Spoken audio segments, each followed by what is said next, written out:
আসসালামু আলাইকুম। Technique easy এডুকেশনের পক্ষ থেকে আপনাদের সবাইকে স্বাগতম জানাচ্ছি। প্রিয় শিক্ষার্থীরা, আজকের পর্বে আমরা বেশ কয়েকটি সংক্ষিপ্ত প্রশ্নের সমাধান করব।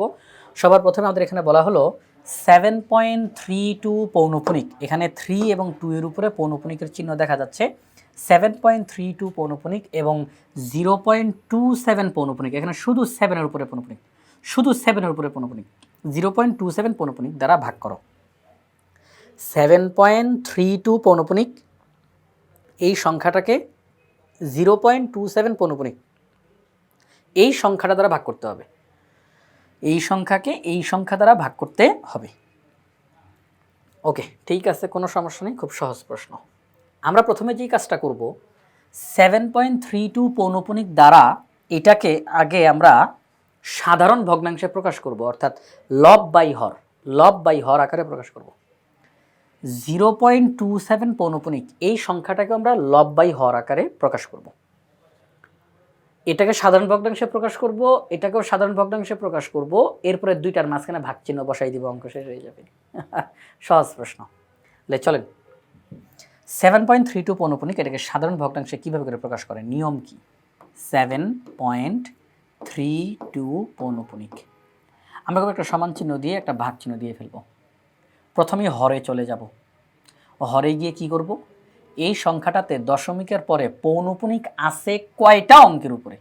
পৌনঃপুনিক আছে 2টা অঙ্কের উপরে, তাহলে আমরা হরের মধ্যে 2টা 9 দিব।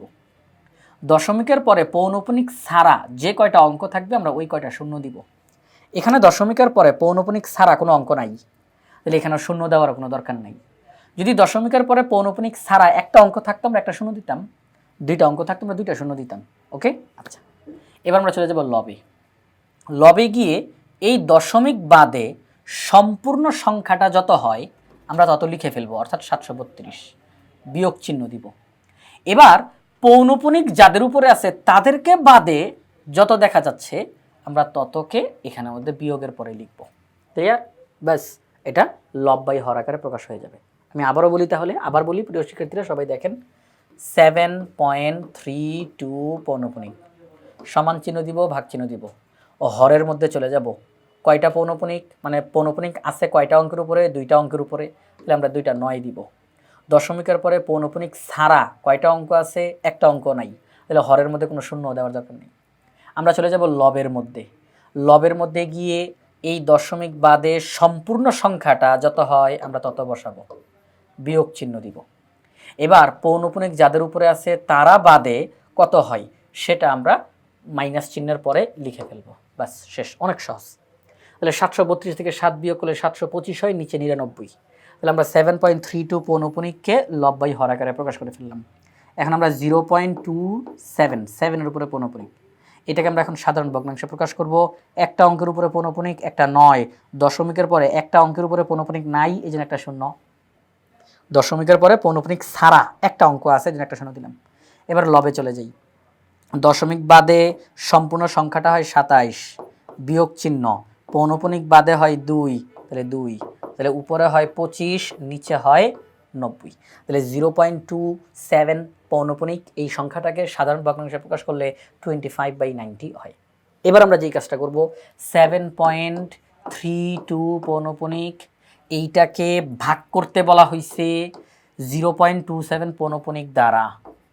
প্রিয় শিক্ষার্থীরা, 7.32 পৌনঃপুনিক বলতে আমরা যা পেয়েছি তাকে আমরা লিখব 725 উপরে, নিচে 99, ভাগ চিহ্ন।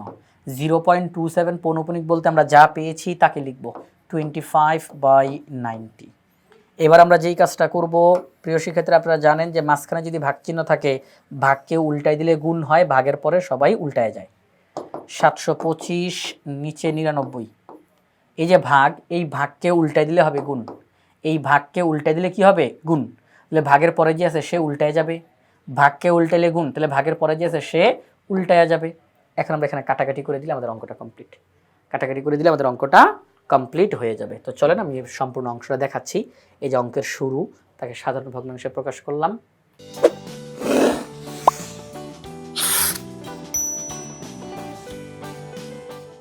এরপরে এই যে বাকি অংশটুকু, এখানের মধ্যে 0.27 পৌনঃপুনিক তাকে আমরা সাধারণ ভগ্নাংশে প্রকাশ করলাম।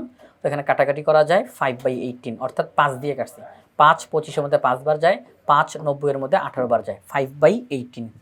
ওকে, কাটাকাটি করলাম। তো 7.32 পৌনপুনিক, এটাকে ভাগ করতে হবে 0.27 পৌনপুনিক দ্বারা। এটাকে সাধারণ ভগ্নাংশে প্রকাশ করলে যা হয়, তারপরে ভাগ চিহ্ন, এটাকে সাধারণ ভগ্নাংশে প্রকাশ করলে যা হয় তা। এবার ভাগ চিহ্নকে উল্টে দিলে গুণ হয়, ভাগের পরে যাচ্ছে সে উল্টায় যাবে। এবার এখানে কাটাকাটি করা যায়, এখানে কাটাকাটি করা যায়। Okay fine. তো আপনি এখানের মধ্যে আমরা যেগুলো কাটাকাটি করলাম সেটা বলি, সেটা হচ্ছে 9 দিয়ে কাটতে পারি। 9 11-র মধ্যে 9 99-এর মধ্যে 11 বার যায়। 9 11 99, 9 দিয়ে কাটলাম, 9 9 9 দিয়ে কাটলাম। 9 99-এর মধ্যে 11 বার যায়। 9 18-র মধ্যে 2 বার যায়।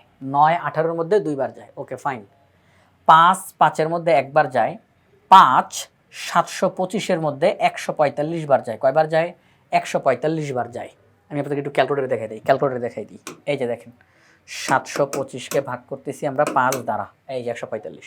725-কে 5 দ্বারা ভাগ করলে কত হয়? 145। তাহলে আমরা প্রথমে এখানে 9 দিয়ে কাটলাম 11, 9 দিয়ে কাটলাম 2, 5 1-কে 5 আর 145 গুণ 5, তাহলে 725। আচ্ছা, 145-কে 2 দিয়ে গুণ দিলে হয় 290, 11 1-কে 11। 290-কে যদি আপনারা 11 দিয়ে ভাগ করেন, 290-কে যদি আপনারা 11 দিয়ে ভাগ করেন, যে 290 ভাগ 11, দেখেন কি সংখ্যা আসছে, 26.36363636 চলতেছে চলতেছে চলতেছে। তার মানে আমরা এখানে বলতে পারি যে এই যে এটার ফলাফল কত আসছে।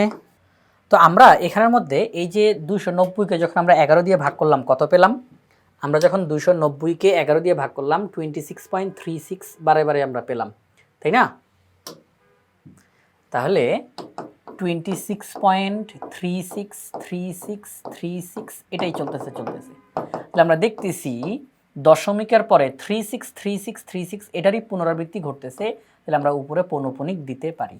তাহলে আমরা বুঝলাম 7.37 পৌনপুনিককে যদি 0.27 পৌনপুনিক দ্বারা ভাগ করা হয়, তাহলে ভাগফল হিসেবে পাওয়া যাবে 26.36 পৌনপুনিক। আমরা কি ক্লিয়ার? এইভাবে করে আমাদেরকে যখনই ভাগ অঙ্ক করতে বলবে, এরকম একটা পৌনপুনিকের সংখ্যাকে আরেকটা পৌনপুনিকের সংখ্যা দিয়ে ভাগ করতে বলবে, এই সিস্টেমেই অঙ্ক হবে। ঠিক আছে, একদম হুবহু এই একই সিস্টেমে আমরা অঙ্কটা করব। ওকে, এবার চলেন আমরা পরবর্তী অঙ্কে চলে যাই। আমরা কিন্তু এটাকে ভাগফল বলবো, কারণ এই যে ভাগ দিয়েই কিন্তু আরম্ভ, তাহলে এটা ভাগফল। এবার আসুন পরবর্তী অঙ্কে 0.35 পৌনপুনিক ডিভাইডেড বাই 1.7 পৌনপুনিক। আমরা এখন 0.35 পৌনপুনিককে সাধারণ ভগ্নাংশে প্রকাশ করব, 1.7 পৌনপুনিক তাকেও সাধারণ ভগ্নাংশে প্রকাশ করব। এবার এটাকে এটা দ্বারা ভাগ করতে বলছে, তাহলে আমরা এখন ভাগটা করে দেখাবো। এই যে আমরা এখন ভাগটা করে দেখাবো, এটাকে ভাগ করব এটা দ্বারা। তো এটাকে সাধারণ ভগ্নাংশে প্রকাশ করলে 16/45, এটাকে সাধারণ ভগ্নাংশে প্রকাশ করলে 16/9। ভাগকে উল্টাইলে গুণ হয়, ভাগের পরে যাচ্ছে সে উল্টায় যাবে। তো আমরা এখন কাটাকাটি করতে পারি। 9 45-এর মধ্যে 5 বার যায়, 5 নং 45, 16 16 কাটা, তাহলে আমরা বলতে পারি 1/5।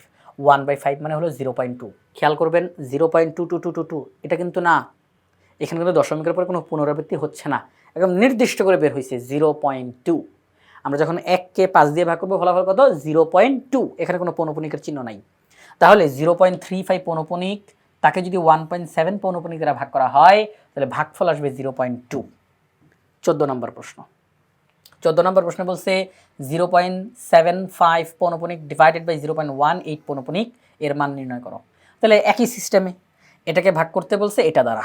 তো এটাকে আমরা সাধারণ ভগ্নাংশে প্রকাশ করলাম, ভাগ এটাকে সাধারণ ভগ্নাংশে প্রকাশ করলাম। তো এখন দেখুন 75 থেকে 7 বিয়োগ করলে হয় 68, নিচে 90।